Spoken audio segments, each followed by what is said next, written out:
Diundang ke taman surga, ketemu dengan taman surga, jangan sia-siakan, nikmati dan bawa pulang oleh-olehnya.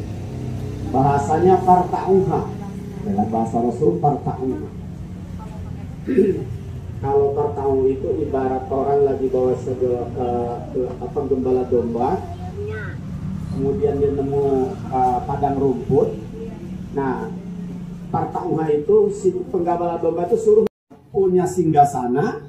Setiap malam minggu, ya, dia mengumpulkan pasukannya yang mau laporan punya prestasi. Nah, yang berhasil menceraikan suami istri langsung dikasih mahkota. Anta, kamu hebat. Kenapa? Karena perceraian suami istri ini dampaknya adalah pada hancurnya generasi penyembah Allah berikutnya. Banyak sekali anak yang korban berkembang jauh dari Allah dan menjadi kawanan pasukannya iblis. Nah, kalau ini peringatan nih kepada yang sudah tua-tua, gitu. Yang suaminya sudah hartanya mulai banyak, berpikir saya boga dua. Istrinya langsung pasang kuda-kuda. Kalau kamu mau yang dua, ceraikan aku. Atau langkahi dulu mayatku. Mulai keributan rumah tangga. Iblis mulai bekerja dari masalah harta. Ya. Ada juga yang dari masalah harta ini suaminya terpuruk ekonominya. Istrinya berpikir bisa ganti laki-laki lain. Berantakan. Belum lagi sekarang ada namanya penyakit narkolema, serangan iblis. Mas, narkolema, apa tuh? Narkolema, narkotika lewat mata. Gak tahu. Gimana itu? Si Dimas sering nonton film, mengakses gambar porno. Ines yang begitu cantik lewat karena lihat dibandingkan dengan artis. Akhirnya apa? Punya anak 3, bosen nyari perempuan lain. Gara-gara apa, Bu? Narkolema, narkotika lewat. Baru tahu. Ya. Kalau perempuan tergodanya dengan wanita. Kalau laki-laki tergoda dengan wanita. Kalau perempuan tergodanya dengan harta. Iya, betul.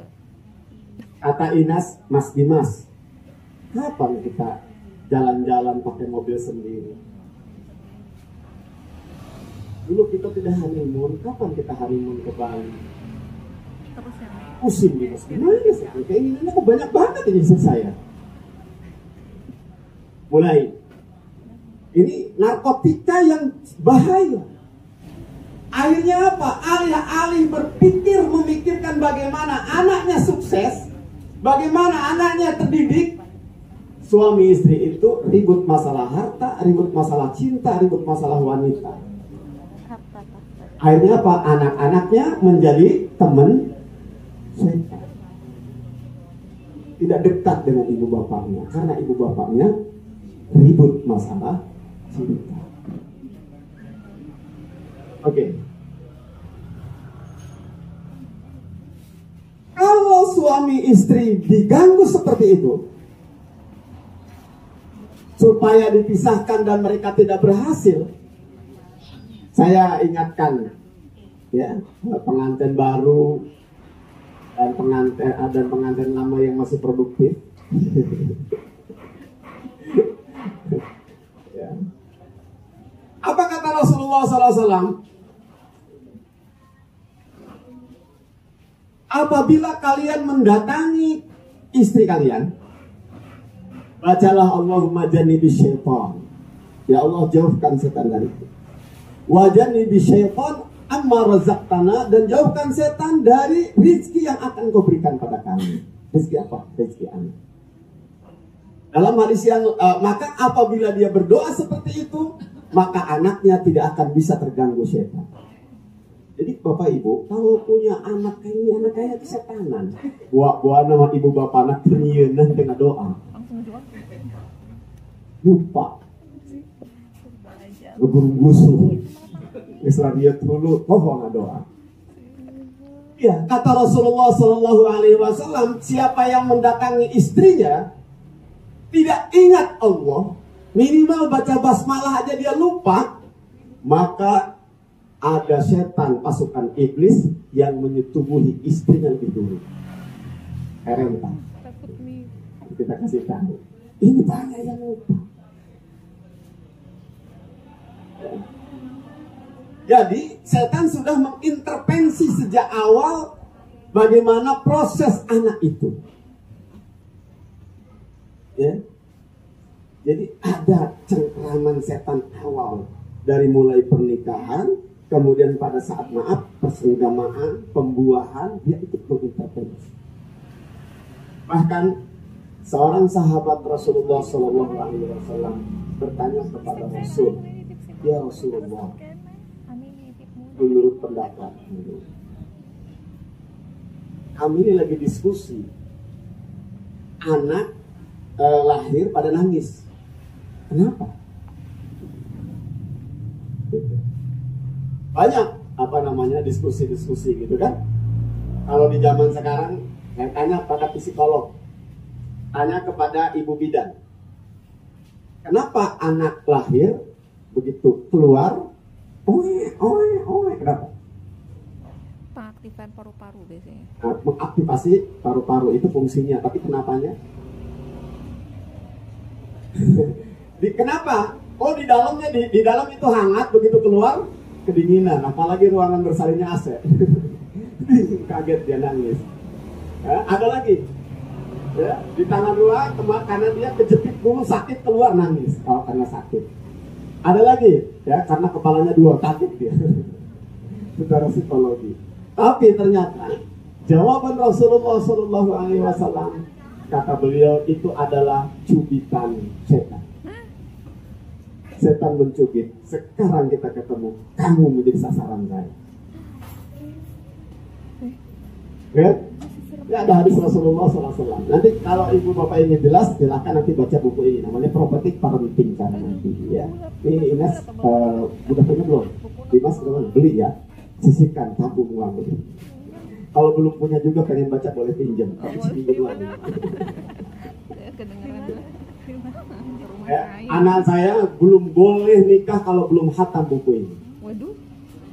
Dulu yang pertama belum ada buku ini, buku Nasih Ulwan, buku Tarbiyatul Aulad. Kenapa? Ibaratnya orang mau nyupir mobil harus tahu dulu, jangan langsung gas aja tabrakan nanti. Ya, ini gak sembarangan, ini mau buat anak, mau langsung rumah tangga panjang. Ya nggak punya ilmunya, salah niat repot. Ya, kalau bikin kue salah, ya pahit kita buang. Kalau bikin anak salah repot kan.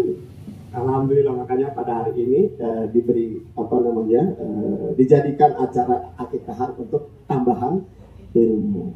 Tapi baca doa mah udah ya. Saat buat baca doa. Nah, jadi begitu dicubit sama setan, kamu ketemu. Ada hadis Rasulullah SAW, ini setan yang nyubit waktu nangis itu akan membersamai orang sampai wafat. Dikenal dengan jin korin. Ini hadis Rasulullah SAW juga sahih. Setiap manusia yang lahir maka akan disertakan oleh Allah atas izin Allah. Ada malaikat yang menyertainya, qarinun minal malaikah wa qarinun minasyaiton. Dan ada satu qarin dari setan, dari iblis. Pasukannya iblis, disebutnya jin qarin. Makanya kalau orang meruqyah ke saya, Ustaz, tolong dong diterawang di rumah saya ada jinnya enggak? Nggak perlu diterawang, saya bilang. Ada itu pasti jin di rumah ibu. Ya, berapa Ustaz? Ada berapa orang yang tinggal di rumah ibu? Ada 5 orang. Saya, suami, dan 3 anak. Oh, berarti ada 5. Minimal itu jinnya ada 5. Kenapa? Karena setiap manusia ada jin korin yang menemaninya. Minimal ada 5. Belum lagi jin yang utusan iblis yang bekerja di rumah kita untuk menceraikan kita, 6. Belum lagi kalau bapak, ya, ibu pernah datang ke dukun supaya rumahnya awet. Kebetulan rumahnya juga bikin warung supaya warungnya laris. Ibu bapak datang ke ke orang pintar, minta jin penglaris. Mending jin penglaris dengan ayah hiji, temen S10. Genap tambah 10, udah 16. Gitu. Belum lagi kalau bapak ibu kakeknya dulu ya suka ritual manggil jin, bakar kemenyan di rumah, ada dupa, ada keris, bisa gerak-gerak sendiri. Lalu keris itu diwariskan sama ibu bapak, disimpan di rumah, dipajang. Jangan-jangan juga ada jin nasab. Dulu khodam bapaknya, khodam kakeknya, sekarang khodam anaknya. Kalau gitu banyak jin di rumah? Ya banyak. Di mana yang nggak ada bangsa jin? Lah orang jin ada, yang di masjid juga ada, yang tawaf juga ada. Ya, begitu. Jadi jangan khawatir dengan jin. Yang perlu dikhawatirkan oleh Allah Subhanahu wa Ta'ala, kita juga diwanti-wanti syaitan. Syaitan itu minal jinnati wanas, yang menghancurkan kita, yang musuhin kita itu syaitan. Minal jinnati bisa berbentuk jin, wanas dan bisa berbentuk manusia. Ya, jangan keliru-keliru ya. Ustaz takut nggak sama jin? Enggak. Ada jin muslim yang mungkin bantuin kita, mungkin saja, tapi nggak boleh kita minta-minta. Jin yang ada di masjid bantuin saya dong, mau bikin bolu. Jangan, nanti gue bingung sendiri. Nggak boleh kita minta tolong sama bangsa jin. Biarkan mereka beribadah sesuai dengan syariat Islam dengan bentuk mereka yang hanya ruh. Balik lagi. Jadi Bapak Ibu rahimahullah, Dimas dan Dinas, ya, siapa tadi? Lupa aja. Ahmad Alzam, manggilnya Alzam apa Abqori? Alzam, ya. Alzam ini harus kita bayangkan bahwa dia ada jin yang membersamai dia. Ya, ada jin yang bersamai dia. Nah, Bapak Ibu, Rasulullah Shallallahu Alaihi Wasallam juga mengingatkan ya tentang anak. Apabila anak terlahir, dibacakan azan di telinga kanannya, dibacakan qomat di telinga kirinya, lam tadurruhu ummu subyan. Anak itu tidak akan diganggu oleh ummu subyan. Kalau kita buka tafsir ya tentang hadis, apa sih itu ummu subyan? Ternyata dia adalah dari bangsa jin. Ummu itu artinya ibu, bahasa Arabnya kunti ibu. Subyan itu anak. Kuntilanak. Lalu disambungkan kuntilanak. Ada ya betul. Ada. Ya, jadi kuntilanak itu ada. Oh. Dia senangnya sama anak-anak. Oh, ada. Beneran. Kirain Ustaz gimana ngejigainya supaya tidak dipakai? Dia diganggu kuntilanak. Orang dulu ya, saya masih menyaksikan di beberapa kampung. Ya, anak itu di samping anak itu ayah sapu nyere. Ayah cabai, bawang, bawang putih, bawang berem, tanglai ditempat, simpan di sampingnya. Ada gunting kecil simpan di sampingnya. Nah, disarikan di nabakti di hadapna ayah lauk, ayah duitnya. Ayah lauk. Hada ma wajadna alaihi aba'ana. Ini yang dulu kita temuin, bapak-bapak kita dulu begitu. Sebagai upaya mereka sesuai dengan wawasan akidah yang mereka miliki. Masa yang kayak gitu masih kita terusin? Emangnya Ummu Subyan kuntilanak sih karena sapu? Namanya bagus ya tadi. Iya, jangan-jangan kita nyimpen bawang merah, bawang putih di tempat. Jangan-jangan kita lagi ngundang mereka. Ya, laju anak kecil itu sering panas setek. Datang ke orang pintar di Tangkalungan benang hidung. Ya, di kalian dia ada. Betul namanya. Ustaz pernah gitu. Pengalaman. Dicampur aduk. Memang sih diadankan, dikomatkan, ternyata itu benar. Ya, Tetapi pada saat yang bersamaan menggunakan ritual-ritual yang sangat mengundang. Baik, Bapak Ibu, kenapa kita tidak mencontoh apa yang diceritakan oleh Al-Quran, ya, tentang Zakaria yang mendapatkan bayi Maryam. Rabbi inni u'izuha bika wa zurriyataha minasyaitonir rajim. Ya Allah, aku perlindungkan Maryam ini, padahal masih bayi, wa zurriyataha, dan keturunannya Maryam, minasyaitonir rajim, dari setan yang terkutuk. Itu kesadaran dan mengingatkan kepada kita juga untuk sadar bahwa anak yang baru lahir ini sudah dididik oleh syaitan. Begitu. Bagaimana cara memperlindungkannya? Nah, Dimas sudah hafal bagaimana cara memperlindungkan anak? Sekarang harus hafal. Ya, nih, dengerin.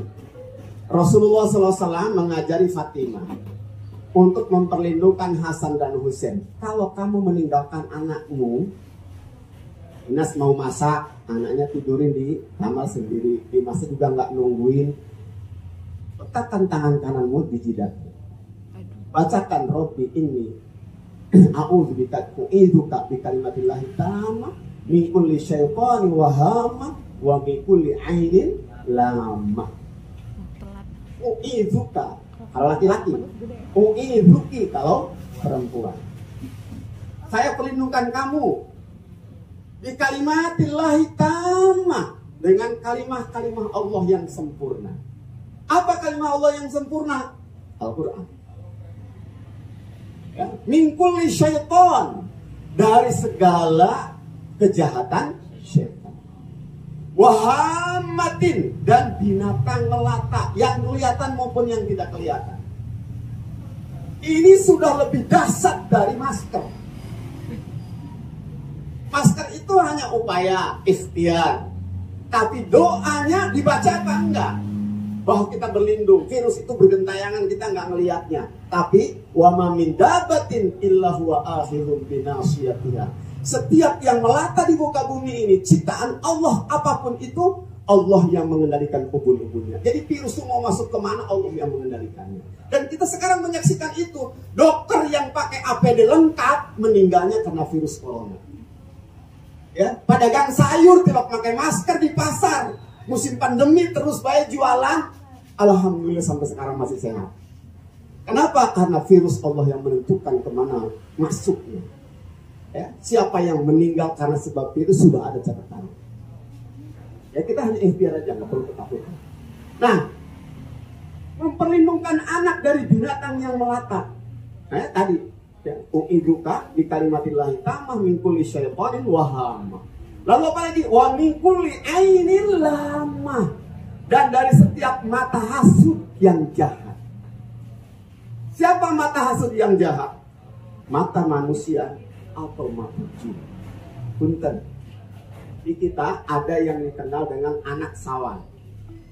Ya, misalnya nih, ada orang nengok si Alzam, ya, siapa, apa kakeknya, mungkin saudaranya, mungkin teman kamu. Begitu melihat, Mas lebih tanya semoga anak. Apalagi yang nengoknya misalnya punten, dia belum pernah punya anak atau dia ketinggalan, ya, dia ketinggalan. Sebetulnya Dimas tuh harusnya suami saya, tapi kenapa nikahnya sama ini? Begitu melihat, hasud dalam hatinya. Hasud dalam hatinya. Nah, bisa-bisa anak ini sawan. Tiba-tiba dia tangis. Itu namanya kena ain lama. Ya, kena ain hasud. Wa min syarri hasidin idza hasad. Kita suruh berlindung dari kejahatan orang yang hasud. Oke. Saya masih berputar kiat pertama dalam mendidik anak adalah menyadari bahwa anak itu ada dalam didikan setan. Makanya kita harus serius memperlindungkan anak kepada Allah, mulai dari membuatnya sampai anak itu besar. Saya antar Dina ke tempat kos. Ya. Begitu saya tinggalkan dia, saya bacakan astaghfirullah alladzi la yadhi'u wada'ihi. Saya titipkan kamu, wahai anakku, kepada Allah yang tidak akan menyia-nyiakan titipannya. Suka Bu menitipkan anak pada Allah? Nah, ini pakai doa tadi. Titipkan anak pada Allah. Bahkan pada saat kita pulang pada saat kita mau pergi meninggalkan rumah, kita titipkan, ya Allah, saya titipkan rumah dan semua keluarga yang ada di rumah ini kepadamu, terutama dari godaan syaitan. Kenapa? Apalagi pelatihan, bapaknya pergi pelatihan 1 bulan, gitu kan, ibu istrinya anaknya di rumah, bisa jadi ada godaan syaitan. Ada macam-macam ya. Oke, Bapak Ibu rahimakumullah. Jadi ini poin pertama yang terpenting. Kemudian poin kedua dalam kiat mendidik anak ya, adalah bahwa tahapan-tahapan terpenting dalam mendidik anak itu ya harus kita jalani. Kita sadari bahwa anak yang di hadapan kita terdiri dari 4 unsur penting. Yang pertama adalah ruh. Ya. Ruhnya ditiupkan, yang kedua jasadnya. Yang ketiga otaknya, yang keempat hatinya. Ya. Jadi kiat pertama, yang kedua ini adalah kita melihat anak ini satu kesatuan yang utuh, dan 4 poin tadi, 4 unsur tubuhnya harus diperhatikan. Saat Dimas sama Inas menitipkan anaknya kepada Allah, pada saat Inas dan Dimas membacakan ayat-ayat Quran di samping anak itu sesungguhnya sedang memberi makan kepada ruh. Karena ruh kita sebelum dimasukin ke raga kita, itu semuanya ada di alam arwah dekat dengan Allah. Allah bilang kepada ruh kita dulu, alastu birabbikum qalu bala syahidna. Apakah kalian mau mengakui aku ini Tuhan kalian? Qalu bala syahidna. Ya, kami bersaksi. Itu makanya kata Rasulullah, semua anak mereka ini dalam keadaan fitrah. Fitrah itu apa? Islam. Jadi ibu bapaknya Nasrani, Hindu, Buddha, anaknya yang begitu lahir itu Muslim. Ya, anaknya itu Muslim. Sampai ia dibaptis jadi Kristen. Ya, sampai ia bikin ritual untuk dibudakkan. Gitu. Jadi ibu bapaknya yang punya peran. Oke. Nah, jadi Bapak Ibu rahimakumullah, anak, poin pertama yang paling penting adalah hubungkan anak dengan Allah. Ya. Dimas, Inas, nih kasih contoh sama Ustadz. Rasulullah SAW pernah sholat sambil gendong cucunya, namanya Umamah. Ya. Jadi nggak apa-apa. Inas mau sholat sunnah duha, ribut sibuk anaknya nggak mau disimpan, gendong sambil sholat duha. Ya, sambil sholat duha digendong. Mau lagi tahajud, anaknya nangis, ambil bawa tahajud. Kenapa? Karena ruhnya anak itu menikmati. Kenapa? Karena dia dibawa dekat dengan Allah. Ruhnya sedang menikmati. Gitu, ya. Ini perlu ya. Jadi kalau Dimas sedang pergi kemana, kalau di rumah punya MP3 ya, atau komputer atau apa, nyalain bacain Quran. Ruhnya bahagia ya. Kita perhatikan ada ruhnya, dan saat itu ruhnya mendapatkan cahaya dan dia tidak akan diserang oleh iblis dan pasukannya. Tahap kedua harus kita perhatikan adalah raganya. Makanya Rasulullah SAW ya memberikan saran, namanya tahnik. Begitu baru lahir dikasih kurma, ya kan? Ini isyarat. Kemudian Allah malah mewajibkan wal walidatu yurdina auladahunna haulaini kamilaini liman yutima miman arada ayuti meroboh. Jadi ASI itu diwajibkan oleh Allah Subhanahu wa taala untuk diberikan.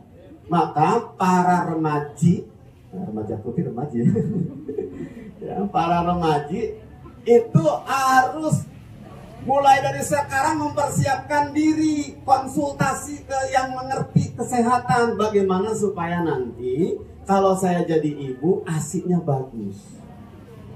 Ya, jangan jajan sembarangan. Banyak orang yang maaf ya, ASInya tidak bagus itu karena salah konsumsi waktu masa gadisnya. Ya, salah cara makan waktu masa gadisnya. Jadi jangan mikirin gimana supaya nggak jerawatan, nggak penting. Ya, apalagi pengen hidungnya mancung operasi sekian ratus juta gitu, nggak penting. Yang terpenting adalah bagi seorang wanita memikirkan bagaimana dia bisa melaksanakan risalahnya sebagai seorang ibu. Salah satunya adalah apa tadi? Mendidik, membesarkan raganya penuh dengan nutrisi yang bagus, halalan, thayyibah. Ya, yang thayyibahnya bukan kupasan saya. Halalannya yang terpenting. Nih, Mas, perhatikan yang halalannya. Kata Rasulullah, kullu lahmin manabata min haramin fannaru aula bihi. Setiap raga yang tumbuh kembangnya dari hasil usaha haram atau barang haram, maka raga itu nanti tumbuh kembangnya mudah ke neraka, mudah dihinggapi setan. Punten Bapak Ibu, saya pernah menterapi seorang anak yang nakalnya minta ampun. Bapaknya dan ibunya datang pada saya, kemudian anaknya nggak mau turun di mobil, minta diruqyah, nggak mau turun. Saya bilang, oh anak itu baru usianya belum balik, ya masih kelas 5 SD kalau nggak salah. Yang perlu diruqyah bapak ibunya. Saya ruqyah bapak ibunya, setelah diruqyah tidak ada masalah reaksi apa-apa, dideteksi ada jinnya atau tidak, nggak ada. Ternyata setelah saya evaluasi masalah, ibu bapak punten usahanya apa. Saya tidak mau sebutkan usahanya apa, yang jelas saya simpulkan usaha bapak ibu haram. Dari usaha haram bapak ibu itu memberi makan anak dan istri. Saya tanya, bapak ibu, maaf, sholat subuhnya komitmennya bagaimana? Bolong-bolong, Ustaz. Ini akibat makan dan minum dari hasil usaha haram. Bapak ibu berat nggak deket ke Allah. Bagaimana bapak sholat zuhurnya? Iya, sebanyak lewat. Ya Allah. Sholat asar gimana? Balik kantor guys kaca kayak jauh dari Allah Subhanahu wa taala. Maka anaknya mudah diakses oleh setan karena bapaknya berteman dengan setan. Kenapa bapaknya mudah ditemani setan? Kenapa anaknya mudah diakses dan disesatkan oleh setan sehingga nakalnya minta ampun? Karena makanan minuman di rumah itu dari hasil usaha. Ya, Neng Inas perlu mencontoh Ibu Hindun yang dijamin masuk surga oleh Allah Subhanahu wa taala. Diberitakan kepada Rasul, oleh Rasul diinvestigasi apa sih kelebihan ibu itu. Ternyata kelebihan ibu itu, kata malaikat Jibril, dia melepas suaminya selalu berwasiat, Mas, Akang Dimas, cari yang halal. Lebih baik kamu pulang tidak bawa apa-apa dan kami menahan lapar sehari semalam. Berpanas-panas di dunia, lebih kami siap daripada kami masuk neraka karena engkau membawa barang haram, usaha haram masuk ke rumah kami makan dan kita milik Anda. Dahsyat sekali, ayah ibu kamu gitu. Ya, mudah-mudahan ibu-ibu yang di sini, calon-calon ibu yang di sini seperti ini. Jangan paksa suami. Pokoknya mah terserah, bisa-bisa. Wah, lamun saya kulkas bulan ini cerai. Kalau ada yang kayak gitu, para bapak ceraikan aja lah. Lapor ke saya, kita cari yang solehah. Bapak Ibu rahimahullah, ini bahaya. Ya, ini tadi apa masalah? Jadi makanan minuman fisik kita diberi konsumsi yang halal thayyibah agar bisa jadi ahli surga. Ruh udah, jasad udah, kemudian yang ketiga dan yang keempat apa? Otak dan hati. Otak dan hati. Hati perlu buayan, perlu cinta ketulusan dari ibu bapak. Punten Bapak Ibu, saya sedang menterapi seorang putri mahasiswi depresi. Setelah saya gali ternyata subhanallah, ibunya terlalu dalam bentuk disiplin yang sama. Anak ini sering mendapatkan bulian dari ibunya sendiri. Kamu kayak gitu amat, ibu gak dulu rajin, kamu wah banyak dicaci oleh ibu. Ya Allah. Depresi anak ini, saat depresi itu jiwanya kosong setan.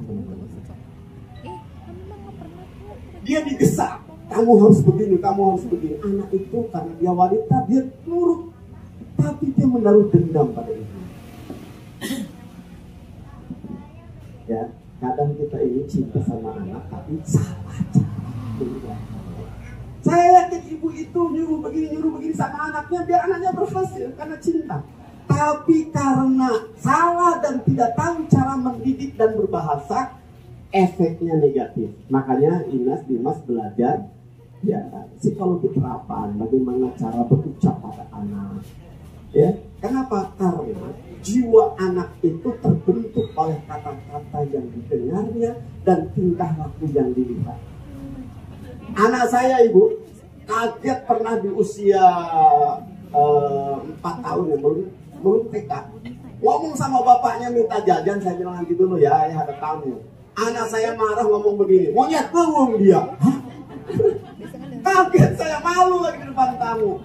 Ya begitu saya kejar anak saya, dan saya bilang dari mana ini? Istri saya bukan orang Sunda, ya nggak mungkin ngajarin anaknya ngomong monyet leweng. Saya juga nggak pernah ngajarin. Saya bilang dari mana ada kalimat monyet leweng? Setelah saya teliti-teliti tetangga, saya itu 3 bulan baru pindah rumah, ngontrak di tempat itu, ada tetangga yang suka ngomong begitu sama anak. Lingkungan berarti. Apakah tetangga saya itu ngajari anak saya? Enggak. Anak saya lagi gaul, lagi berteman sama anaknya dia. Kemudian bapaknya manggil anaknya monyet leweng dalam keadaan marah. Kalau anak saya langsung menyimpulkan, lamun marah ngomong monyet leweng. Monyet leweng dia. Ini artinya apa? Pendidikan jiwa itu tergantung apa yang dilihat, apa yang didengar. Makanya Bapak Ibu rahimahullah, ini perlu perhatian betul. Anak kita ini melihat apa di rumah. Bapak Ibu namanya Dimas Inas ya, namanya orang hidup pasti ada bentroknya, ada paket roknya. Kalau mau ribut sama istri, sekarang ayo kita ke kamar dulu ya, yang main dulu, baru ayo mulai gitu. Ya, jangan di depan anak ributnya. Gitu, ayo kalau mau marahin saya nanti jangan sekarang. Kita nyumput dulu, gitu kan, nyumput marahin, anaknya suruh main dulu. Jangan sampai anak menyaksikan orang tuanya ribut. Ya, nanti dia menyimpulkan macam-macam. Jadi intinya apa? Berikan keteladanan, berikan cinta setulusnya pada anak. Nah, baru yang terakhir masalah otak, ilmu pengetahuan. Nah, ilmu pengetahuan ini bertahap, ya. Punten Bapak Ibu, kadang-kadang gini, ada Bapak Ibu yang ingin anaknya TK juga belum, sudah pengen bisa baca. Ini ada tahapan-tahapannya. Dipaksain huruf hijaiyah biar jadi anak hebat. Bu, ayo kita bicara. Tumbuh kembang anak itu perlu dihargai. Kapan dia mendapatkan ilmu ini, kapan dia mendapatkan ilmu itu, jangan digesa-gesa. Kita perlu paham. Baik. Ya, supaya anak tidak stres mewadahi sesuatu yang belum waktunya. Nah sekarang ini, punten saya titip yang terakhir untuk Imas dan ini.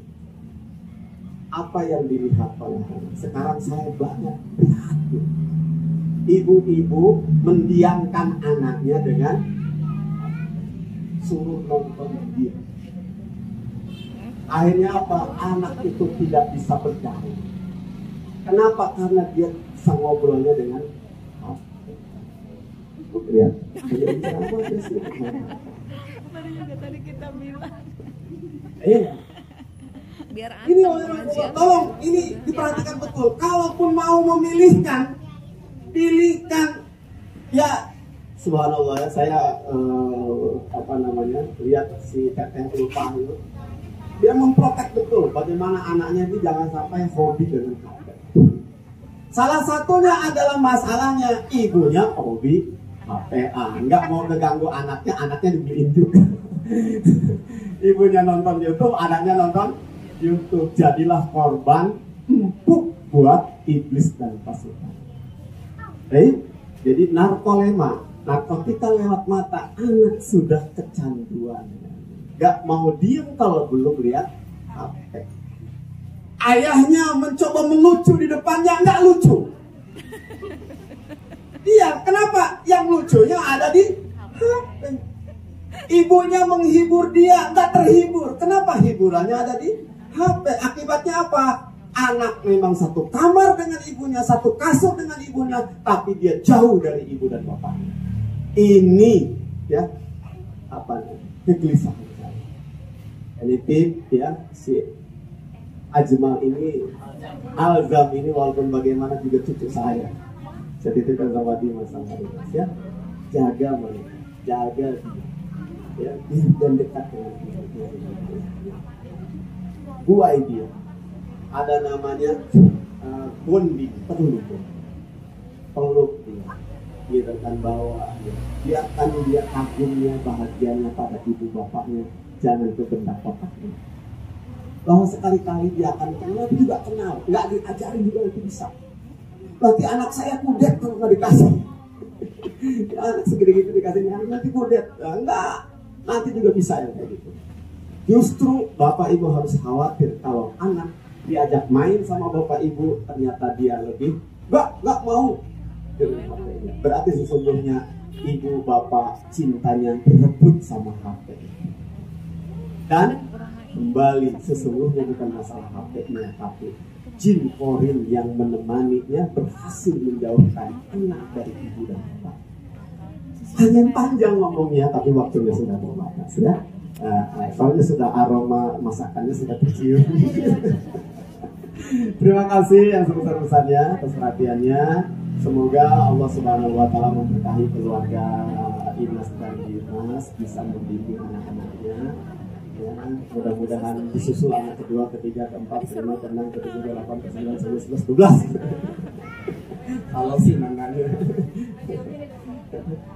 Pak itu berapa nanya? 4. Pak itu 4 ya? Ya minimal Dimas juga 4 lah. Mari kita doakan bersama-sama, mudah-mudahan Allah Subhanahu wa Ta'ala mengijabah doa-doa kita. Ala hadihin yang qulubi bil salih al-fatihah.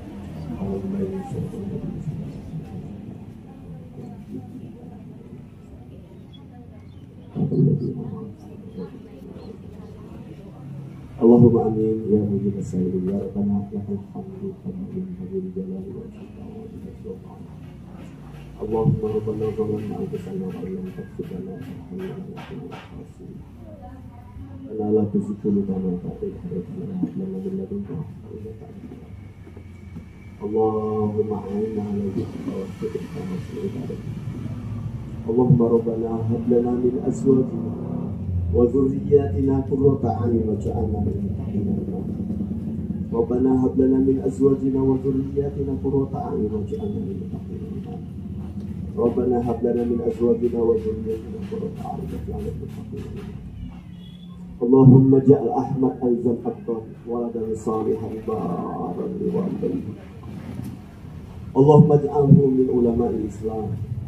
Allahumma ajirhu min qadatil muslimin. Allahumma fadhu min asy-syaitanir rajim. Allahumma fadh Alzam kama tahfazu ibadah as-salihin.